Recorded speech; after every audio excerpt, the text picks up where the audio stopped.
I smirked in satisfaction as my husband declared our marriage over, a triple talaq, in front of his entire conniving family.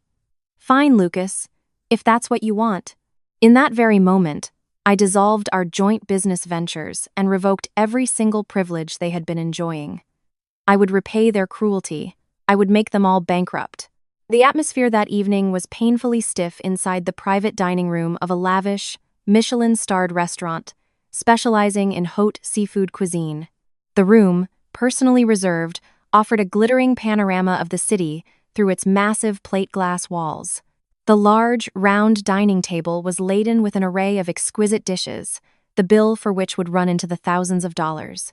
Seated around the table were 4 people, engaged in their meal. Sarah sat calmly, occasionally bringing a forkful of food to her lips. She adjusted the elegant silk scarf around her neck, slightly ruffled by the whisper of the air conditioning. Across from her sat her husband Lucas, exuding an air of self-importance as if he owned the entire establishment. On another side sat Diana, Sarah's mother-in-law, preoccupied with flaunting the heavy gold bracelets on her wrist. Meanwhile, Jessica, Lucas's younger sister, remained glued to her smartphone, ignoring the feast before her. What should have been a family gathering was slowly morphing into a tribunal with Sarah as the defendant. Diana set her fork down with a sharp, deliberate clatter. She looked at Sarah with a condescending glare. From the very beginning of the marriage, Diana had never truly accepted Sarah. This, despite the fact that every luxury they currently reveled in was the fruit of Sarah's hard work. But Lucas had always obscured this reality, allowing his family to believe that he was the sole architect of their wealth. Sarah had always remained silent, choosing to yield, to protect her husband's pride in front of his family. She had suppressed her own feelings for the sake of a marriage she had always held in high regard. A meal this exquisite feels tasteless when I remember how that big house is still silent, devoid of the sound of a baby's cry, Diana announced, her voice intentionally loud, shattering the room's tense quiet. The words were launched without any consideration for the woman sitting opposite her. Sarah stopped chewing. She swallowed with difficulty, a sharp pain piercing her chest as the topic was, once again, brought up in public. She picked up her water glass and took a slow sip, struggling to keep her emotions in check. Lucas, seated before her, said nothing, continuing to slice the steak on his plate without any intention of defending his wife. Jessica even smirked, her eyes still on her phone, as if she were enjoying her sister-in-law's suffering as some sort of captivating entertainment. Diana, we're eating. Please, let's not discuss this now. It's not appropriate to talk about private matters in a place like this, Sarah replied, her tone perfectly polite and gentle, trying to preserve the family's dignity in front of the waitstaff standing not far from their table. But Diana, emboldened by her son's silence, only puffed out her chest. She reached into her designer handbag, a fantastically expensive item purchased with Sarah's company funds, and pulled out a small photograph. She tossed the photo onto the center of the table, where it slid to a stop right in front of Sarah's plate. The picture showed a beautiful woman with heavy makeup and a glittering necklace. Her smile was one of supreme confidence, almost a challenge. What good is your modest appearance and your designer clothes if your womb is barren? Sarah, look at this woman. Her name is Vanessa. She is a perfect woman. Lucas is a successful man, the CEO of a major, fast-growing corporation. He needs a partner who is his equal, like Vanessa, the heiress to a West Texas oil fortune. Not a parasite who just mooches off her husband and spends his money, like you, Diana sneered without a shred of compassion, her voice echoing off the glass walls. Sarah stared at the photo in silence. She recognized the woman's face all too well. Vanessa. Sarah had long known about Lucas's affair with her. She also knew the truth behind Vanessa's fabricated identity. Sarah had investigated everything through a private detective she'd hired. She knew the oil heiress story was a complete fabrication, but she had chosen to remain silent. She wanted to see just how far her husband's foolishness and greed would lead him toward his own destruction. Sarah was not the least bit offended by Diana's insults. In fact, she felt a sense of amusement at how blind this family was to their own reality. Hearing his mother's full-throated endorsement, Lucas's ego soared. He felt he was the most powerful man in the world, entitled to the very best of everything. For a long time, Lucas had felt constrained by Sarah's calm and rational demeanor. He believed the company's fortune was entirely under his control because everyone addressed him as CEO. Seduced by the vision of Vanessa's oil money and his mother's support, Lucas put down his knife and stood up. He looked at Sarah with an arrogant, prideful gaze. "Mom is right. I've been patient with your shortcomings for too long, Sarah. I deserve to be happy, and I deserve an heir to carry on my great name and my company. I don't need a burden like you anymore. Tonight, Sarah, I'm divorcing you. Get your things out of my house and get out of my life now," Lucas bellowed, his voice deafening. The room fell instantly silent.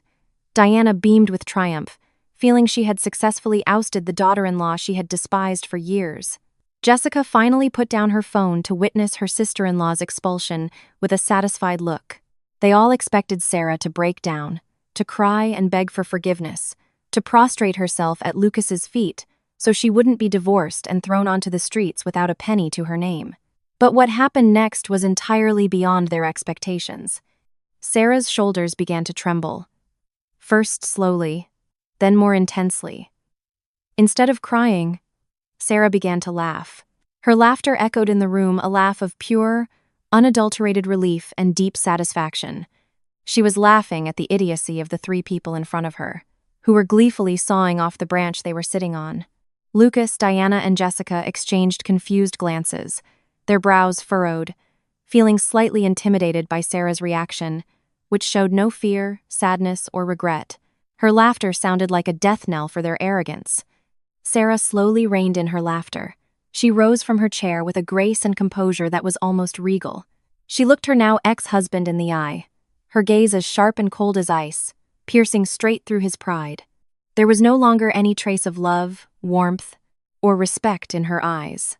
All that remained was the satisfaction of someone holding a winning hand. "Fine, Lucas, if that's what you want." "As of this second, we're done," Sarah replied, her voice calm and firm, without the slightest tremor. Sarah calmly collected her handbag.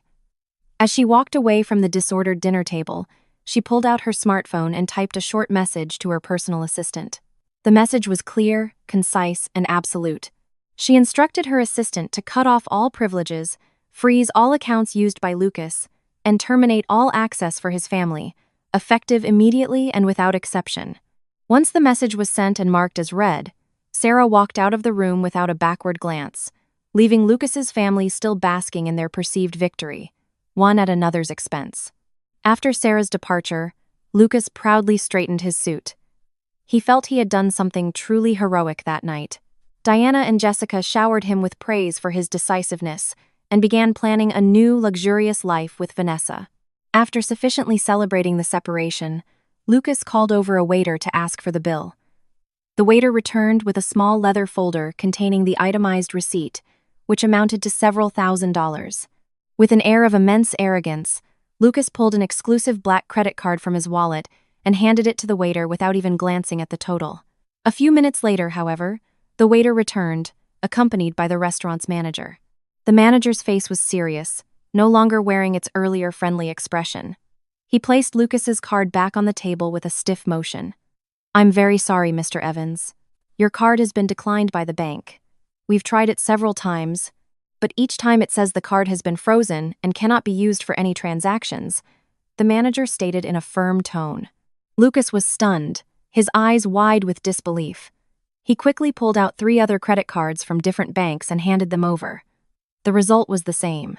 A short while later, the manager returned and handed back all the cards. He informed them that the entire payment system under the name Lucas Evans had been permanently blocked from a central source.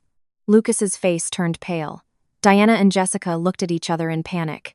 They hadn't brought that much cash, always relying on Lucas's cards. Unable to pay the bill, Lucas and his family were detained by the restaurant's security. They were forced to wait in a cramped back room, secretly calling Lucas's friends to borrow money. They had to endure the immense shame in front of the restaurant staff, who eyed them with suspicion and whispered amongst themselves, shattering the pride they had celebrated just moments before. The morning sun streamed through the large windows of a house in an exclusive, gated community. But inside one of the luxurious homes, the atmosphere was grim. Lucas, Diana, and Jessica had only just arrived home at dawn. After Lucas had painstakingly begged for a loan from an old acquaintance, using a variety of false excuses to cover his shame and pay the restaurant bill. They were exhausted, and the humiliation from the previous night was still fresh in their minds. But they were completely unaware that their real nightmare was just beginning. Jessica, having just woken up, was planning to go out and meet her friends at a trendy brunch spot. She dressed meticulously, spritzed on expensive perfume, and picked up her favorite designer bag. But when she opened the front door, she stopped dead in her tracks.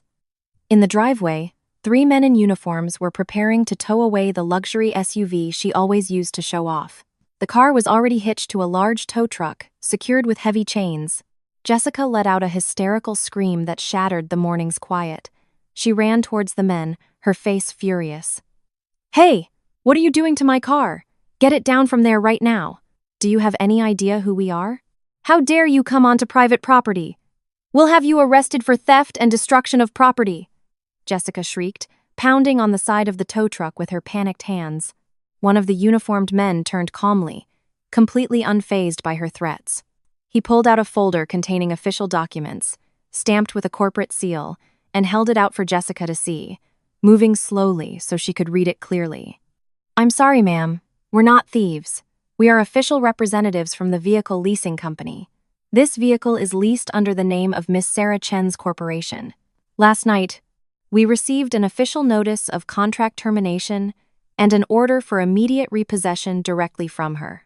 Since the regular payments are no longer being made by the company, we have the right to reclaim the vehicle in accordance with the legally binding written agreement," the man explained in a loud, clear voice. Jessica was speechless. Her face, once filled with rage, turned bright red with humiliation. A few neighbors, hearing the commotion, started to emerge from their homes, watching from their lawns to see what was happening at the residence of the notoriously arrogant Evans family. Hearing Jessica's shrill cry, Lucas and Diana rushed outside in their pajamas. They were shocked to see Jessica's luxury vehicle being towed away through the towering iron gates. "Lucas, why are they taking my car? I have important plans with my friends today. How am I supposed to meet them without it? I'm not taking public transportation. That's so embarrassing," Jessica wailed, whimpering like a child and tugging violently at her brother's sleeve. Lucas rubbed his face roughly, his mind still in a haze from the humiliating incident at the restaurant. Now he was faced with a new problem completely beyond his control. Before Lucas could calm his crying sister, the door to the side garage swung open. From inside, a line of people emerged, shocking the family even further. The line consisted of their private driver, the gardener, the 2 chefs who prepared their daily meals, and several housekeepers. They were all carrying suitcases and large bags, preparing to leave the property in a hurry. Diana's eyes widened at the unbelievable sight. She planted her hands on her hips and ran to block the path of the household staff, her face a mask of anger and her usual arrogance. "Hey, where do you all think you're going this early? Who gave you permission to pack your things? This house is a mess, and you haven't even made us breakfast. Get back inside, put your bags down, and do your jobs right now, or I'll dock all of your pay this month," Diana yelled, her voice a piercing shriek. The head housekeeper, a middle-aged woman who usually cowered before Diana, took a bold step forward. She placed a set of house keys and a gate remote on the patio table with a gesture that was polite yet firm. She no longer seemed to care about her former employer's threats, knowing her position was secure. "Our apologies, Mrs. Evans, but we no longer work here. Last night, Miss Chen directly deposited our full severance pay, along with all of our monthly bonuses, into our respective accounts. She also terminated our employment contracts through the agency, officially and legally. As of this moment, we are no longer employees of this household." "Excuse us," the woman said, her tone firm and direct. She then led her colleagues in a line out the gate, leaving the Evans family standing stunned in their own yard, powerless to stop them. Diana gasped for breath, her chest heaving with unrestrained fury as she glared at Lucas. She could not accept her pride being trampled like this in front of her neighbors. Sarah, the woman she had always considered weak, the one she called a parasite, apparently held complete control over every luxury they enjoyed daily. Panic began to creep into the deepest corners of her heart. However, her deep-rooted ego and arrogance were too great to admit defeat. "Lucas, what is going on with that woman? How dare that barren woman act like this towards our family? Get to the office now. Stop wasting time. Take money from the company's main accounts to shut that ex-wife of yours up. Buy your sister a new car, in cash, this afternoon, and hire more household staff from the best agency. Show her that we don't need her charity and that we can live 1,000 times more lavishly without her, Diana commanded furiously, pointing a trembling hand toward the street. Lucas clenched his fists so tightly his knuckles turned white. He felt his pride as a CEO had been thoroughly undermined. With long strides and ragged breaths, Lucas headed to the garage to get his only remaining personal car, a car he believed he had bought with his own hard-earned money. He started the engine aggressively and sped off, tearing through the city streets at high speed towards the nearest bank where the company's funds were held. Along the way, Lucas muttered to himself, cursing his ex-wife. He convinced himself with utter pride that the large corporation was the result of his own hard work. He felt he had every right to the tens of millions of dollars safely stored in the company's accounts. Upon arriving at the large, magnificent bank building, Lucas strode in with his usual arrogant flair. He ignored the long line of other customers and went straight to the priority banking counter. He slapped his smartphone down on the counter with a deliberately loud thud, then slid the company's checkbook and his ID towards the teller. I need to withdraw $2 million in company funds for an urgent matter today. Get the money ready now, and transfer the rest into my personal account as quickly as possible. I'm in a hurry and have important business to attend to, Lucas said in a commanding tone. The teller politely took Lucas's documents and began typing on her keyboard. After a few moments, her brow furrowed. Her hands stopped moving. She re-entered Lucas's ID number and stared at her computer screen with a confused and hesitant expression. The teller looked up at Lucas with an awkward and uncomfortable look. I'm sorry, Mr. Evans. I'll need to call our branch manager for this. There's a system issue that needs to be confirmed by a supervisor. Please wait here for a moment, she said, quickly standing up and disappearing into a closed office behind the row of tellers. Lucas clicked his tongue in annoyance, feeling his time was being wasted by what he considered slow service. It wasn't long before the office door opened. A middle-aged man, the branch manager, came out to meet Lucas. To Lucas's surprise, 2 uniformed security guards flanked the manager, their expressions stern. The branch manager placed the company checkbook on the glass counter in front of Lucas without even opening it. Mr. Evans, we received a direct instruction, accompanied by legally notarized documents last night, that all accounts under this company's name have been temporarily frozen for a very urgent internal audit. Furthermore, according to the latest amended articles of incorporation, which were delivered to us last night, your name has been officially removed from the company's leadership roster, without severance, the branch manager stated, his voice calm but carrying an immense weight. Lucas's world spun.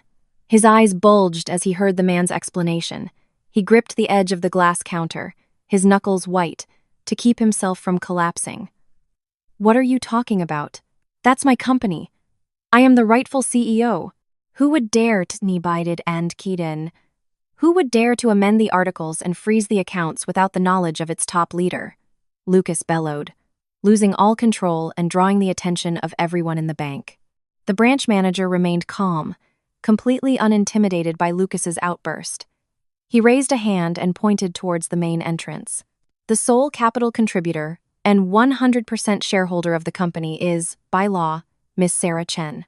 She has the full and legal right to remove you from any position at any time she wishes, without your consent. Please leave the premises now, Mr. Evans. You no longer have any authority over any of the accounts held here. If you refuse and continue to cause a disturbance, I will be forced to ask our security to escort you from the building, the manager said, his tone uncompromisingly firm. Lucas was struck dumb, his mouth slightly agape, but no sound came out. His legs felt like jelly. He stared blankly at the blue checkbook on the counter, a dawning, dreadful realization finally sinking in a truth he had deliberately buried deep down for the sake of his ego. He finally understood the fatal fact that without Sarah's presence and her wealth, he was a nobody. Lucas drove his car with an unnatural recklessness, weaving through the increasingly dense city traffic. His mind was in turmoil, filled with a seething rage after the bank manager's statement. He vehemently rejected the reality that he had been kicked out of the company he had boasted about to everyone. His hands gripped the steering wheel so tightly that the veins in his arms bulged. He was convinced this was just a misunderstanding or a dirty trick played by his ex-wife. Arriving at the parking lot of the magnificent office tower where he had worked, Lucas killed the engine violently and stormed out of the car. The security guard at the main entrance tried to stop him politely, but Lucas shoved the guard's hand away and barged inside, heading for the executive suite. Employees in the lobby flattened themselves against the walls and averted their gazes as they saw Lucas approaching like a madman. They whispered among themselves, but no one dared to stop the enraged man. Lucas shoved the glass door to the main conference room with all his might, causing it to slam against the wall with a loud crash. Inside the spacious, cool room, Sarah sat calmly in the head chair, a seat usually occupied by Lucas. She was examining some documents on the table. Beside her sat Mr. Harrison, a senior attorney who had handled all legal matters for the company and their family. The middle-aged man looked up at Lucas's arrival with a flat, unsurprised expression. "What is the meaning of this, Sarah? Why are people at the bank saying the company accounts are frozen and my name has been removed from the leadership? You have no right to do this to me. This company is the result of my hard work, day and night.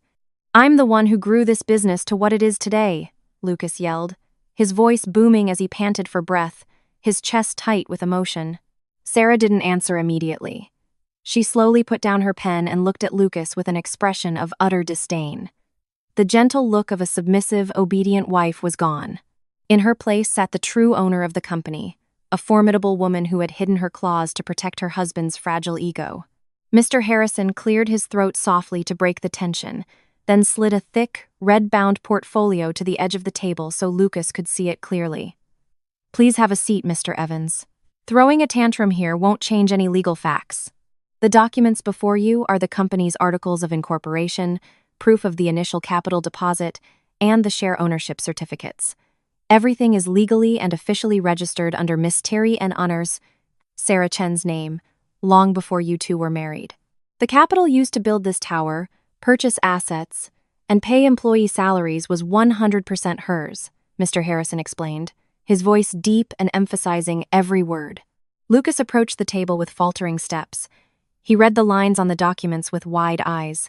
Sarah's name was printed in bold as the sole owner, while his own name was listed merely as the party appointed to manage the company's operations. His head spun. All this time, Sarah had never interfered with the day-to-day operations and had always let Lucas be the face of the company to the media and business partners.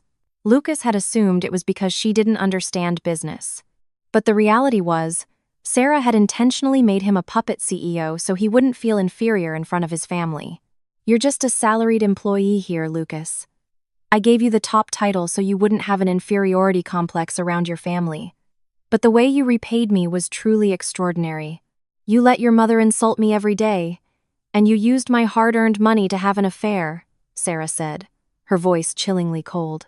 "That's a lie. You forged all these documents. I'll sue you. You can't just fire me without severance and throw me out after all the time I've sacrificed for this company," Lucas shouted, slamming both his hands on the table.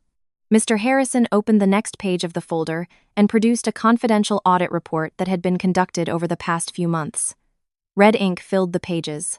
Mr. Harrison explained that the financial audit team had found evidence of company funds being embezzled by Lucas into various unknown accounts, as well as purchases of luxury goods for personal use that had nothing to do with company operations. These actions constituted serious white-collar crimes that could lead to prison time. "As of today, you are officially fired for cause, due to the evidence of embezzlement we have found. You should be grateful I'm not dragging you to the police station today. Get out of my office now, and never set foot in this building again," Sarah declared, pointing towards the door. Feeling his pride completely crushed by the woman he had always considered weak, Lucas tried to find one last way to salvage what was left of his dignity. With a trembling hand, he pulled out his phone and immediately called Vanessa. He told her to come to the office building right away. He wanted to prove to Sarah that he didn't care about losing this company because he had found a much wealthier woman. A short while later, the conference room door opened again. Vanessa strode in with a conceited air, adorned with gaudy jewelry and carrying a handbag she believed was incredibly expensive. Lucas immediately went to her and wrapped his arm around her waist possessively. "Take a good look, Sarah. You think I'll be destroyed now that you've fired me? You're dead wrong. This is Vanessa, the sole heiress to a West Texas oil fortune. Her wealth is far greater than your little company. I'm going to build a new business empire with my future wife, and will make you regret ever throwing me away, Lucas said with a forced, cynical smile, trying to mask his own fear. Vanessa joined in, smirking condescendingly at Sarah. She flashed a large ring on her finger and looked at Sarah as if she were the most pathetic person in the world. But Sarah appeared completely unintimidated. She returned their gazes, looking from one to the other. Sarah knew perfectly well that all the jewelry Vanessa wore was cheap imitation, and the handbag was a rental. She also knew that Vanessa was a wanted con artist who was after Lucas's perceived wealth. Instead of exposing Vanessa right then and there, Sarah gave a mysterious smile. She crossed her arms and looked at them with feigned pity. Is that so? Well then, congratulations to you both. Go on and build your magnificent business empire out there. I hope you enjoy what's left of this lie, because you two truly deserve each other, Sarah said, her voice calm, but laced with an invisible threat. Lucas snorted at her words, then pulled Vanessa by the hand and stormed out of the room with a swagger, completely unaware that he had just walked straight into a deadly trap of his own making. The next morning, under a hot, glaring sun, a county sheriff's vehicle pulled up to the gate of the luxurious house where Diana and Jessica had been living. 3 uniformed deputies stepped out of the car, accompanied by 2 police officers tasked with ensuring the process went smoothly. They approached the towering iron gate and rang the doorbell repeatedly, the sound echoing through the property. Inside, Diana was relaxing in the family room watching television, while Jessica was sprawled on the sofa, bored out of her mind since her car had been repossessed the day before. Hearing the incessant ringing, Diana grumbled in annoyance and went to the front door to see who dared disturb her peace. When the door opened, Diana was shocked to see a group of uniformed officers on her porch. One of the deputies stepped forward, stated his name, and produced an official, judge-signed court order. The officer explained that they were there to execute a forced eviction of the house and the surrounding property. The document stated that the legal ownership of the property belonged solely to Sarah Chen, as an asset she owned long before her marriage to Lucas, and Sarah was demanding that the unauthorized occupants vacate the premises immediately. What is this nonsense? You must have the wrong address. This is my son Lucas's house. He's a very successful CEO, and this house was bought with his own hard-earned money. You have no right to evict us from our own home. Get out of here, or I'll report you all for harassment. Diana screamed, her face flushed with rage, the veins in her neck bulging. The deputy remained calm. He handed a copy of the court order to Diana so she could read for herself the name on the property deed. But Diana tore the copy to shreds without reading it and threw the pieces onto the porch floor. Jessica, hearing the commotion, rushed outside. Seeing her mother arguing with the officers, she started screaming hysterically and clung to her mother's arm. She couldn't imagine living anywhere else but the lavish home that had been her source of pride among her friends. Feeling cornered and mistreated, a devious idea formed in Diana's mind. She saw herself as the victim of her former daughter-in-law's tyranny. With a hand trembling with emotion, Diana pulled her smartphone from her pocket. She opened a social media app and hit the button to start a live broadcast. Within seconds, hundreds of her followers, mostly women from her high society charity circles, joined the stream. Diana pointed her phone's camera at the officers' faces, then turned it on herself. She began to feign tears, producing crocodile tears and wailing in a heart-wrenching voice to elicit sympathy from her viewers. Please, everyone, look at this. Look at what Sarah, my former daughter-in-law, is doing. She's throwing her own mother-in-law out onto the street with these officers. She's a devil in disguise. After my son divorced her because she couldn't give him a child, this barren woman is getting her revenge by seizing our home. We're being kicked out like animals. Where is your conscience, Sarah? Diana shrieked into the camera, her voice deliberately hoarse and shaky, as if she were the most miserable person on earth. Jessica joined in, wiping away fake tears and leaning her head on her mother's shoulder to add to the drama. For the first few minutes, the live stream garnered sympathy from many viewers. The comment section filled with messages of support for Diana and vitriol directed at Sarah. Diana smiled inwardly, seeing her plan working perfectly. She felt victory was at hand, and Sarah's reputation would be ruined. But the middle-aged woman was unaware that in her office, Sarah was calmly watching the broadcast on her computer screen. Sarah was not surprised at all by her former mother-in-law's deceit. She had anticipated that Diana would resort to such cheap tactics to rally public support. Sarah gave a signal to her personal assistant standing beside her. Just a few minutes after the live stream began, Sarah's company's official social media accounts posted 2 pieces of content that went viral almost instantly. The first was a crystal-clear security camera recording from inside the house, showing Diana sneaking into Sarah's master bedroom at night and stealing several expensive sets of jewelry from a dresser drawer. The second post was a legally verified summary of the financial audit, showing in meticulous detail how Lucas had embezzled millions of dollars in company funds for his personal use. Sarah's team also shared direct links to both pieces of evidence in the comment section of Diana's ongoing live stream. The tables turned swiftly and terrifyingly for Diana. The viewers who had initially offered support now reversed their stance after seeing the hard evidence. The comment section of her live stream became a sea of vicious condemnation. Hundreds of comments poured in every second, calling Diana a jewelry thief, a parasite, a fraud, and the mother of a corporate criminal. Viewers also mocked Jessica, who often flaunted luxury goods on social media, pointing out that all her finery was funded by her brother's crimes. Diana's eyes widened in horror as she read the shifting comments.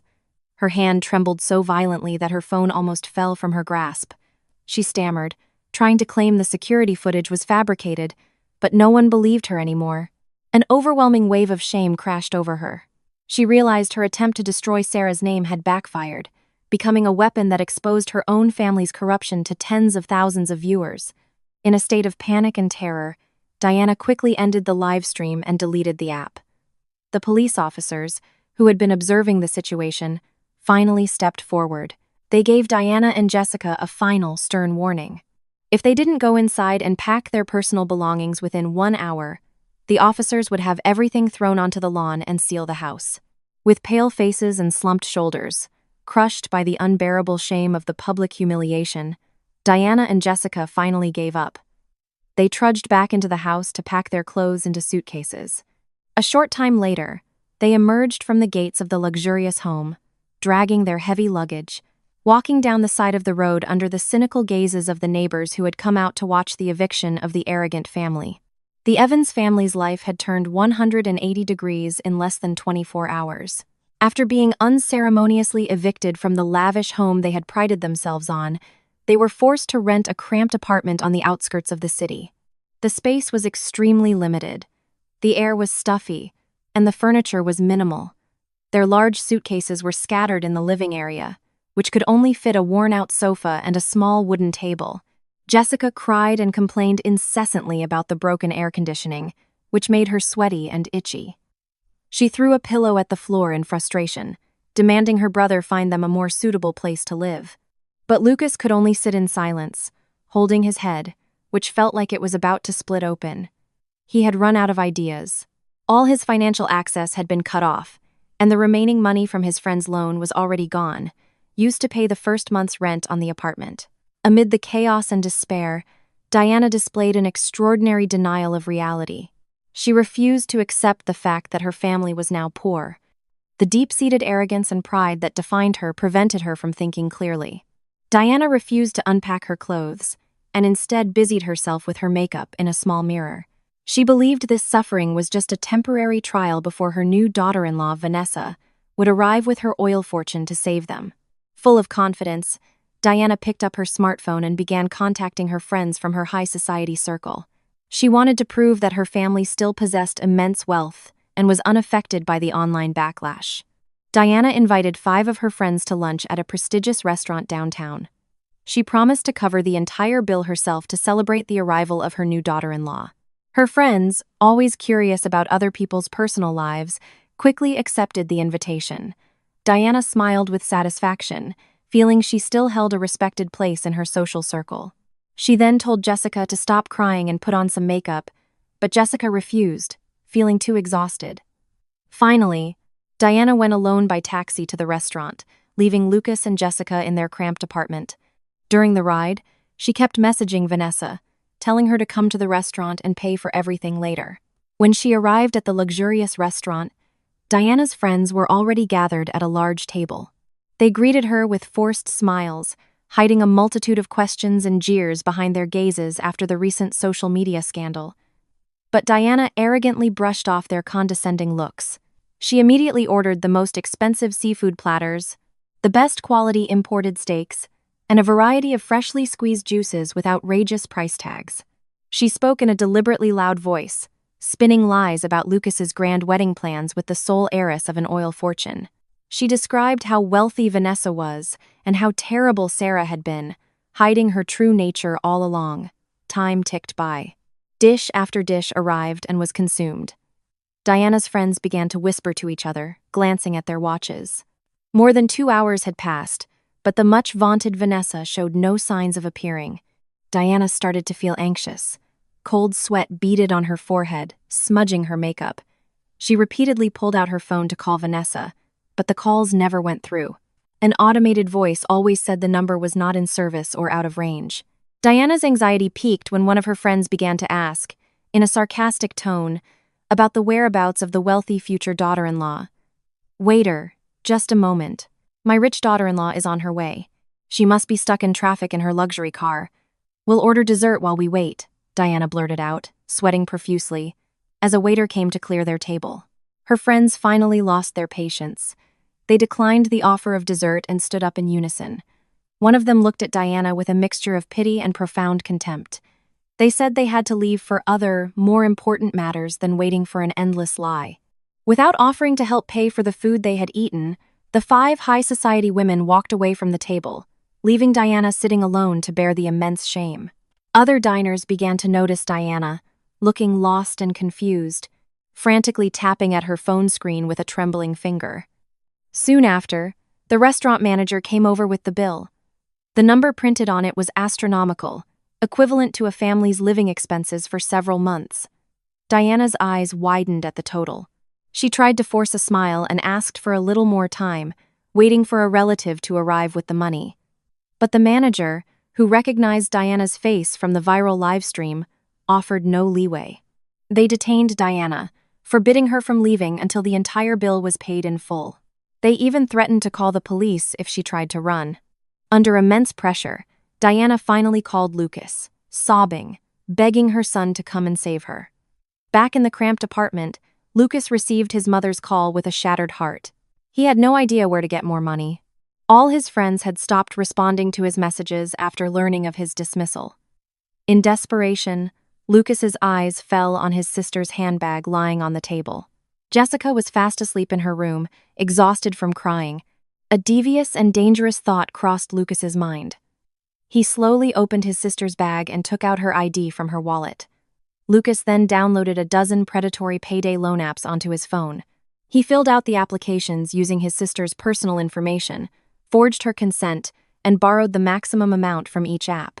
He paid no mind to the crippling interest rates and late fees that could ruin his sister's future.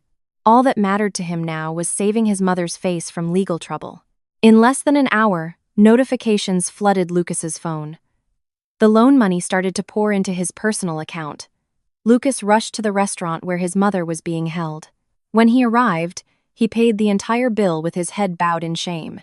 Diana cried and hugged him, but no words of apology came from her lips. They walked home with heavy steps, bearing a crushing defeat. Lucas felt a suffocating tightness in his chest, a mix of guilt and profound fear. He had plunged his family into a vicious cycle that would bleed them dry, and it all started with an arrogance they couldn't control. The next day, as a tense silence filled the cramped apartment, there was a knock at the door. Lucas, who hadn't slept a wink, got up from the floor to open it. He was shocked to see Vanessa standing before him. Her face was pale, and her eyes were swollen, as if she had just endured a long, terrible night. Vanessa threw herself into Lucas's arms, sobbing hysterically, causing the man's despairing heart to melt once again. All of Lucas's suspicions and anger over Vanessa's absence the day before vanished. He brought her inside and sat her down on the worn-out sofa to calm her. Diana, hearing the commotion, rushed out of her room and hugged her beloved future daughter-in-law affectionately. Vanessa began to weave a neat and convincing lie. She claimed her phone had been hacked by a family business rival, cutting off all her communication. She even alleged that her company's accounts had been temporarily frozen by authorities for an investigation, which was why she couldn't help Diana at the restaurant. Fake tears streamed down Vanessa's cheeks as she begged for understanding and forgiveness from Lucas and his mother. Lucas, his judgment clouded by greed and false hope, immediately believed every word from the manipulative woman's mouth. He stroked her back and told her everything would be fine, casting himself as her protector. "Trust me, Lucas. I will never leave you. This situation is difficult, but I have a way out that will help us bounce back. My business rivals have destroyed some of my assets, but I still have access to a secret investment channel, a high-end cryptocurrency venture open only to a select few. It will make us far richer than Sarah in less than a week," Vanessa cooed, looking directly into Lucas's eyes with a convincing gaze. Vanessa then took out a new phone and showed him various fake graphs that were constantly trending upward. She explained that with enough capital, they could multiply their money by 300% in a matter of days. Vanessa deliberately used complex financial jargon that Lucas and Diana didn't understand to create the impression that she was a brilliant international finance expert. She convinced Lucas that this was the only way to get revenge on Sarah and reclaim their lost honor. Hearing his ex-wife's name, the vengeance and hatred in Lucas's heart flared up again. His ambition to prove himself blinded him to all warning signs. Without a second thought, Lucas gathered what little valuables he had left. He took off his last remaining luxury watch and forced his mother to hand over a few pieces of gold jewelry that hadn't been seized. Lucas went to several pawn shops to exchange everything for cash. Not only that, he once again used his sister's identity to apply for more payday loans to raise the capital Vanessa demanded. After collecting a substantial amount of money, Lucas placed it all in Vanessa's hands with a face full of hope. Vanessa smiled broadly as she took the bundle of cash, gave Lucas a warm hug, and promised a huge surprise on the day the profits were to be paid out, at the end of the week. The days passed agonizingly slowly for Lucas's family. They survived in the cramped apartment on meager food, saving every penny while counting down the days to the weekend. Lucas constantly talked about the grand plans he would execute once his money multiplied. He dreamed of buying an office building right across from Sarah's and destroying his ex-wife's business until nothing was left. Diana also made a list of luxury items she would buy to get back at her high society friends. However, their great hopes were shattered on the promised day. From the morning of the payout, Lucas tried to call Vanessa, but none of his calls were answered. A bad feeling began to creep into his heart. He tried to calm himself and decided to go to Vanessa's luxurious apartment, where they had often spent time together. When he arrived at the residential building, Lucas went to the front desk and asked for Vanessa. The concierge frowned and checked the resident list on their computer. The answer he gave was like a bolt of lightning on a clear day. The concierge explained that the unit Vanessa had occupied was just a short-term rental, the lease for which had expired 2 days ago. The woman had checked out with all her belongings before dawn. An overwhelming panic seized Lucas. His breathing became ragged, and his vision blurred. He ran out of the building and drove to the nearest police station to report the incident. There, Lucas told his story to the desk sergeant, his voice trembling and broken. One of the officers listening suddenly stood up and asked Lucas to follow him down a hallway. At the end of the hall was a large bulletin board displaying dozens of photos of wanted criminals. The officer pointed to one of the photos right in the center of the board. Lucas felt the bones in his body dissolve, and his legs gave out. He collapsed onto the cold floor.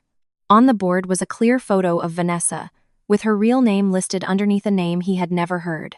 Below the photo, it stated that she was a primary suspect in a multi-state fraud syndicate that had made off with tens of millions of dollars from its victims.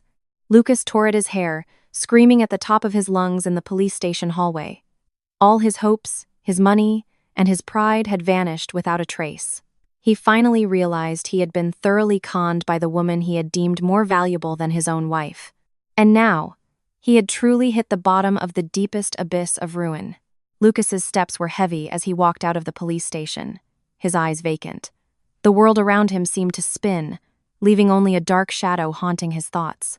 The reality that Vanessa was a master con artist who had stolen his last shred of hope and money had completely shattered his sanity. He didn't know where to go or what to say to his mother, who was surely waiting for good news about their investment.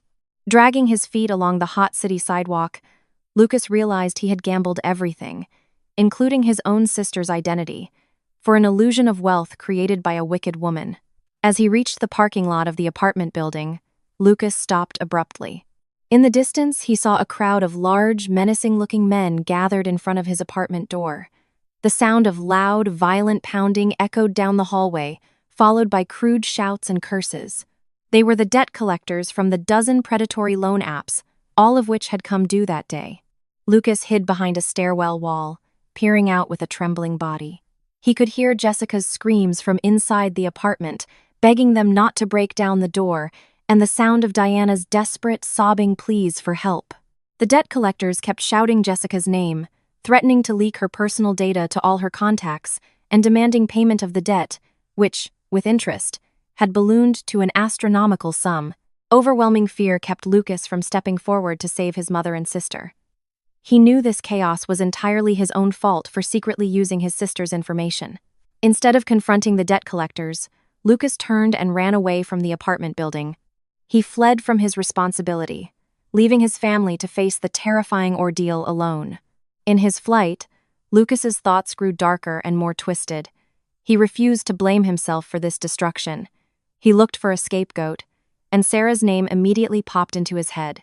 Lucas convinced himself that Sarah must be the mastermind behind all of this. He accused his ex-wife of conspiring with Vanessa to ruin him. With ragged breaths and a chest rumbling with rage, Lucas drove to Sarah's office building.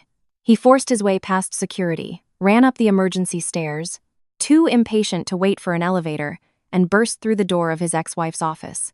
Inside the spacious, elegant room, Sarah was standing by the large glass window, holding a warm cup of tea.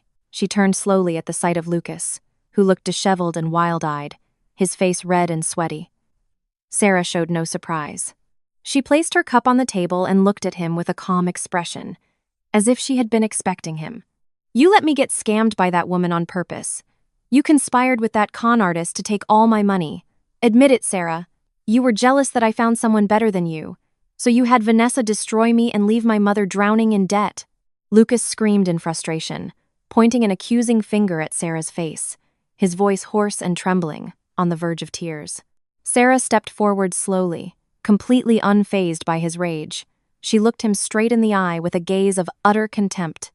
"I never asked you to have an affair or to be greedy, Lucas. You jumped into that abyss all on your own. I knew from the beginning that your beloved woman was a wanted fugitive. I knew everything from my private investigator's report. But did I tell your mother to insult me? Did I tell you to steal my company's money? Did I tell you to take out loans in your own sister's name? No. The greed and arrogance of your family invited this destruction upon yourselves," Sarah answered sharply, her every word a piercing dart of truth. Her explanation hit Lucas like a series of hard slaps to the face.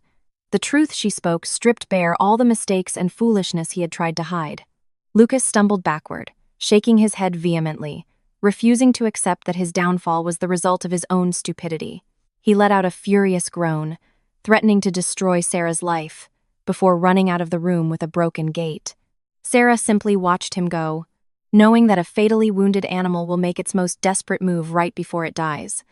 That night, darkness enveloped the city, bringing a bone-chilling cold. Lucas sat in his parked car on a deserted street. He had spent the last of his pocket change to buy a large gas can and fill it to the brim at a nearby gas station. His mind was now completely consumed by a demon of vengeance. If he couldn't have the company and the wealth, then neither could Sarah. He knew that Sarah had a main logistics warehouse on the outskirts of the city, in New Jersey, which stored millions of dollars worth of merchandise before it was shipped overseas.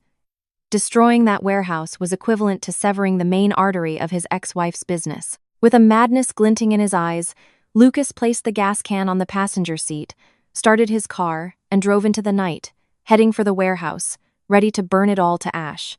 The industrial park was silent and dark when Lucas's car stopped under a large tree, a fair distance from the main gate.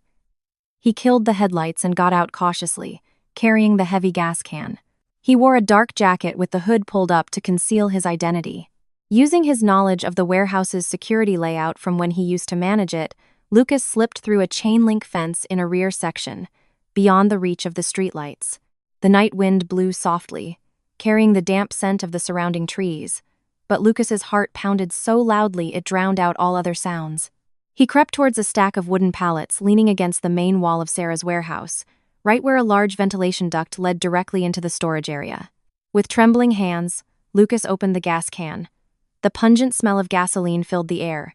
Cursing Sarah's name under his breath, he began to pour the contents onto the wooden pallets, letting the liquid soak into the wood and flow towards the building's vent. He emptied the can to the last drop, ensuring the fire would spread rapidly and consume the entire warehouse. Once the can was empty, Lucas tossed it into the bushes. He reached into his jacket pocket for a metal lighter. He smiled sinisterly in the darkness, imagining Sarah's devastated face the next morning when she saw her fortune turn to dust. But just as his thumb flicked the lighter's wheel, creating a small spark, a piercing siren suddenly shattered the night's silence. In an instant, dozens of high-powered floodlights mounted on every corner of the warehouse roof flickered on, bathing Lucas in a blinding glare. He froze, the lighter falling from his hand and clattering to the ground before it could ignite a flame. From the shadows of the containers lining the front yard, a dozen uniformed police officers rushed out, weapons drawn, surrounding Lucas from all directions. He was trapped. From the now open main gate, a sleek black car drove in and stopped nearby. The door opened, and Sarah emerged, looking poised and elegant, with Mr. Harrison by her side. Sarah glanced at the gasoline-soaked pallets, then shifted her gaze to her ex-husband, who was now being restrained by two officers, his arms twisted behind his back.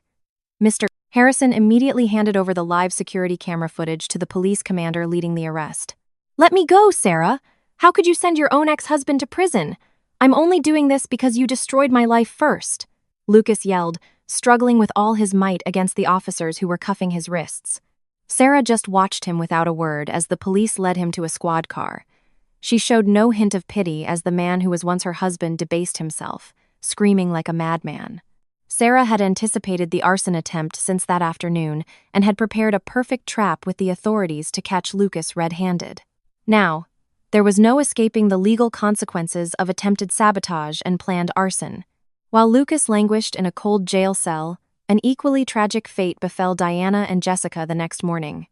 The apartment building's owner arrived with neighborhood security to forcibly evict them.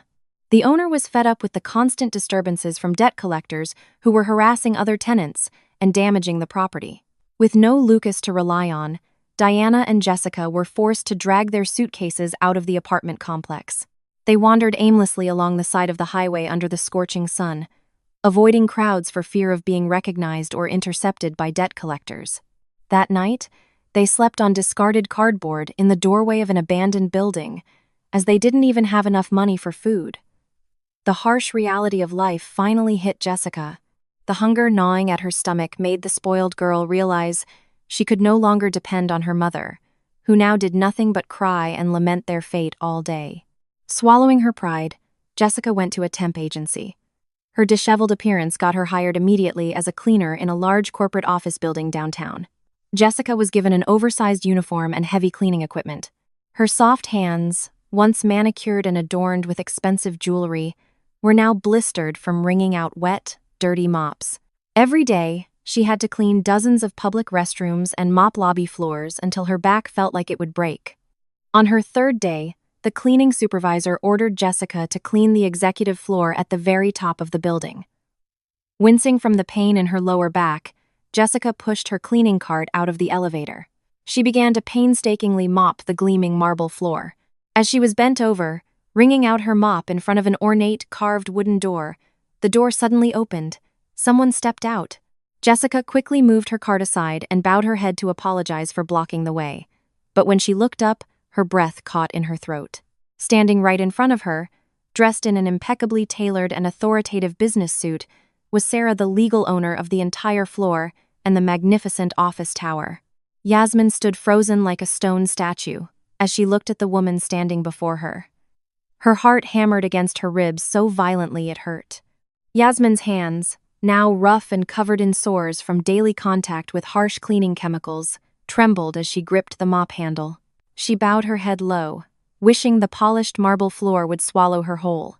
Sarah looked Yasmin up and down without a hint of surprise. Her gaze was calm but radiated an immense, unwavering authority. as if her former sister-in-law's presence was nothing more than a speck of dust, completely insignificant to her life now. Without uttering a single word of greeting or mockery, Sarah walked past Yasmin with elegant strides, followed by her entourage of assistants and Mr. Harrison.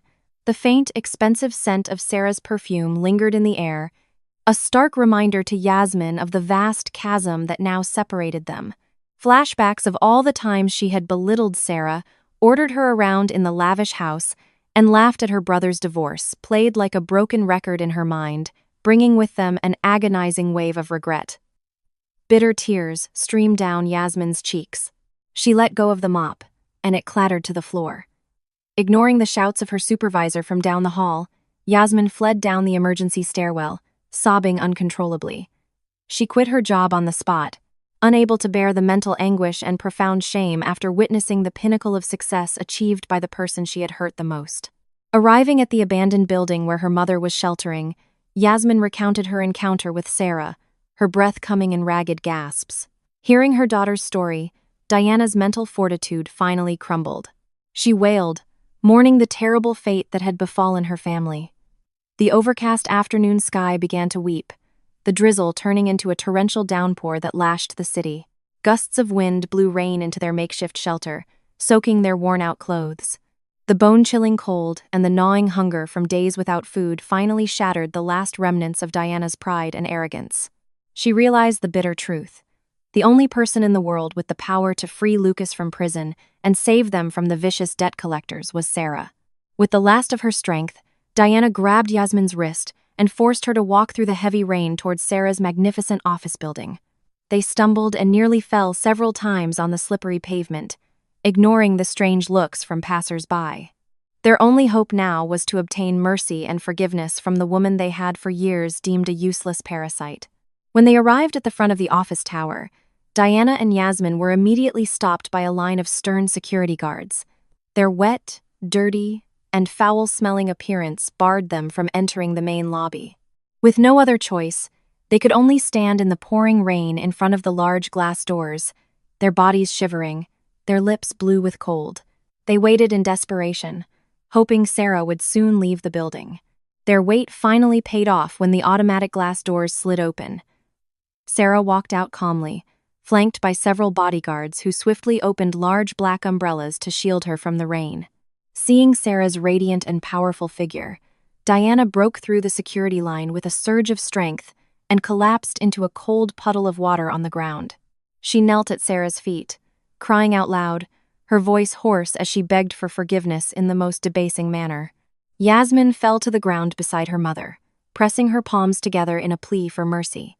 "Sarah, I beg you, forgive me. Forgive all my sins against you. Please, save Lucas from prison. Please, pay off all our debts. We have nowhere to live. We're starving every day.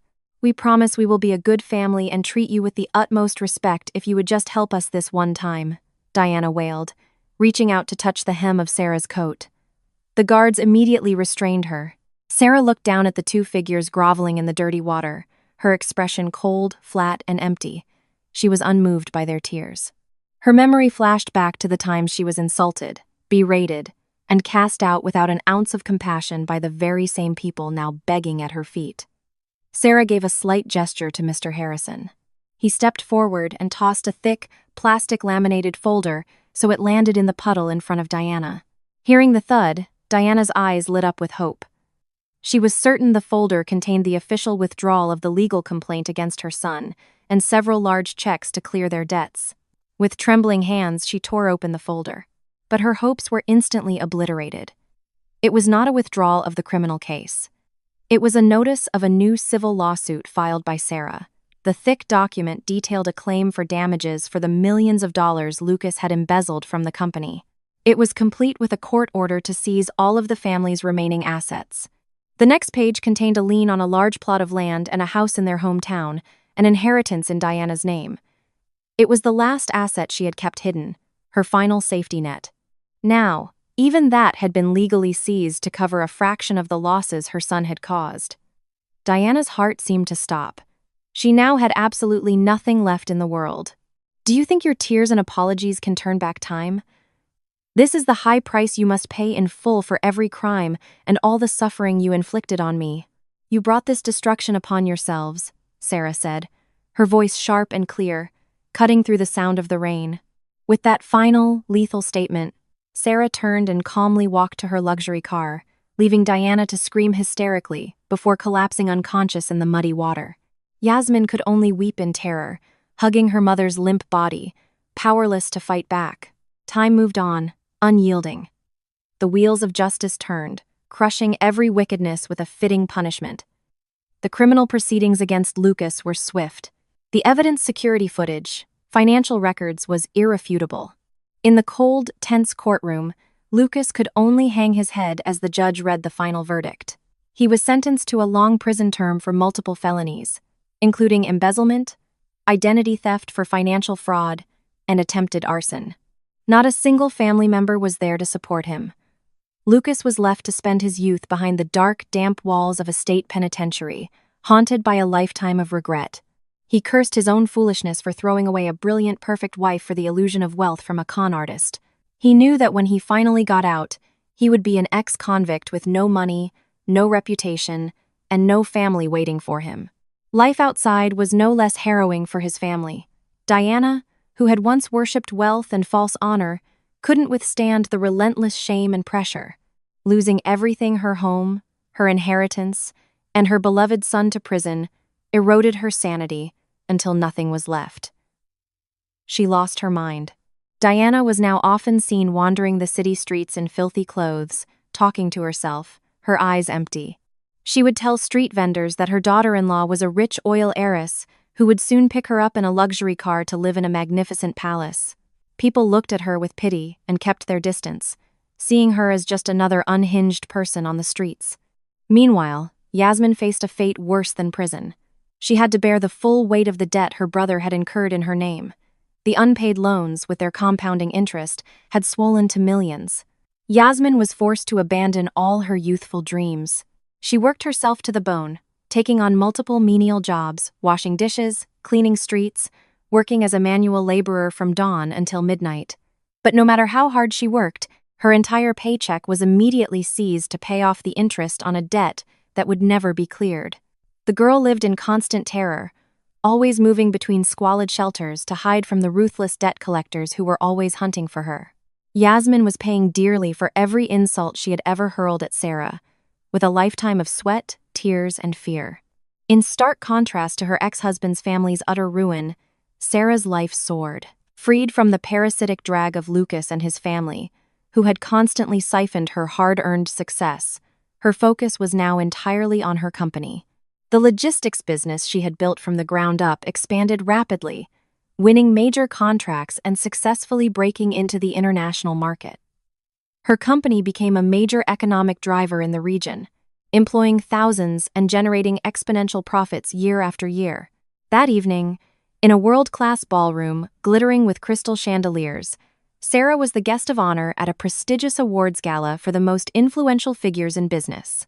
She was stunningly elegant, dressed in a modest yet powerful designer gown that radiated intelligence and grace, commanding the admiration of everyone in the room.